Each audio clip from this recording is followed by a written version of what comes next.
আসসালামু আলাইকুম প্রিয় দর্শক, দেখতে পাচ্ছেন এই যে বৃষ্টির মধ্যে গরুগুলো কিন্তু পাম বাগানে এরকমভাবেই থাকে।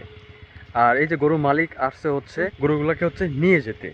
তো দেখুন, মালয়েশিয়াতে আপনার পাম বাগানের মধ্যে এরকমভাবেই দেশি গরুর লালন পালন করা হয়।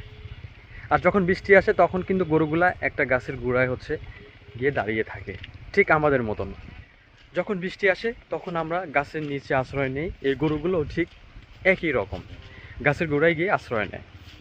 আর এতে কিন্তু মালয়েশিয়ান যারা এই যে গরু লালন পালন করে তারা কিন্তু অনেক লাভবান হয় বছরে। এখানে কোনো বাধা, কোনো নিষেধ নাই। তবে কিছুদিন আগে আমাদের টিডিএম প্লান্টেশন কোম্পানি গরুর মালিকদেরকে বলেছে যে 3 বছরের মধ্যে তোমাদের গরুগুলাকে একটা জায়গায় রাখো, 3 বছর পরে কিন্তু এই গরুগুলা আর পাম বাগানে রাখা যাবে না। তা আসলে দেখেন, এটা কোনোভাবেই সম্ভব না। ঠিক আছে, এই ভিডিওটা আপনাদের কাছে কেমন লাগলো অবশ্যই কমেন্ট করে জানাবেন। আসসালামু আলাইকুম।